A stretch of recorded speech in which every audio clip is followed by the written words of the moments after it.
To understand the Hospital Starship Vega, you have to start with the numbers. A hull designed to hold 500,000 patients, supported by a crew of 10,000 volunteer healers who are still rebuilding their ranks after the catastrophic Neboff incident. The Planetary Rescue Service operates as a strictly pacifist organization. They carry no weapons, which leaves them entirely dependent on the goodwill and the wallets of the galactic powers they serve.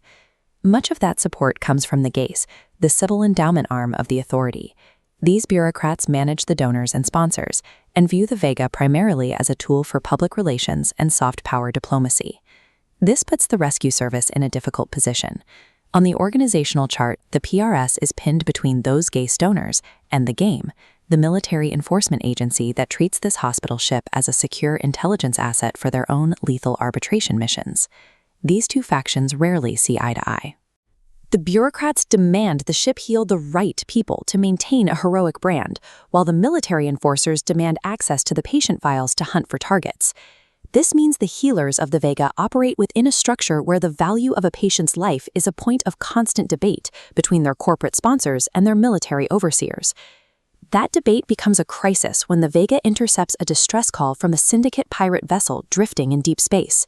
The ship is heavily damaged and the crew is dying, having just been decimated in a firefight with GAME enforcers. The signal triggers an immediate internal conflict. While the doctors prep the medbase, the GACE sponsors are already calculating the PR fallout of saving criminals, and the GAME officers on board are preparing to make arrests the moment the pirates are stabilized. Responding to this call tests the very limit of the PRS charter, forcing the crew to decide if their mandate to heal applies even when the galactic authorities are the ones who pulled the trigger. Standard travel uses fold tech, literally rolling space like a cigar to bridge the gap in a few days. But for a syndicate crew with minutes to live, a few days is a death sentence. To bridge the gap instantly, the Vega uses tear technology. It creates a quantum rip, forcing a door open from point A to point B, allowing the massive ship to bypass the normal laws of travel. The speed comes at a heavy cost to the crew. The transit inflicts tear sickness, a debilitating biological reaction that leaves the medical staff fighting through nausea and disorientation as they prepare for surgery. Space itself pays a price too.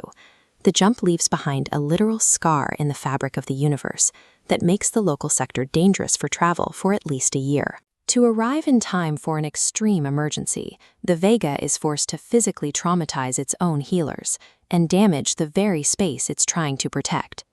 Once the Vega exits the tear, it initiates a high-speed deployment sequence to secure the casualties.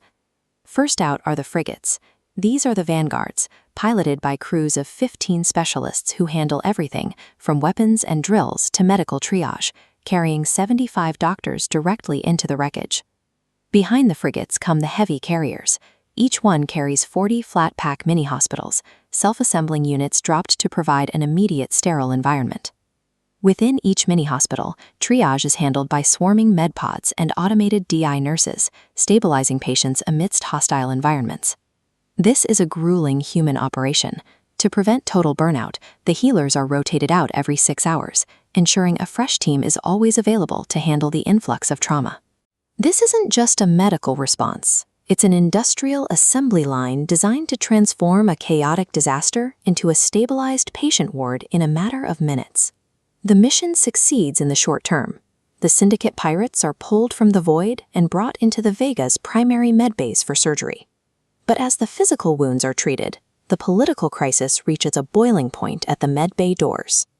GAME enforcers arrive with weapons drawn, demanding to seize their targets. They are met by unarmed doctors who refuse to move, citing the ship's absolute no-guns policy. The man responsible for resolving this standoff is Ship Commander Shaw Flair. Flair's authority rests on a knife edge. He is a GAME liaison who reports directly to the enforcers outside the door. Yet his entire operational budget and his daily mission are tied to the pacifist volunteers who see those enforcers as a threat. Flair has to find a way to stop his own agency from seizing the ship, while preventing the GAC bureaucrats from pulling the ship's funding over the negative optics of saving pirates.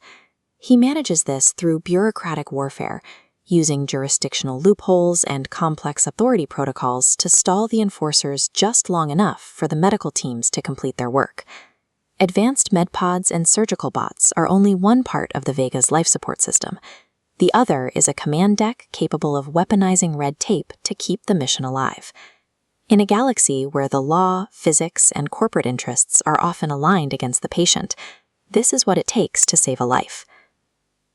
Knowing those are the stakes, would you still choose to join?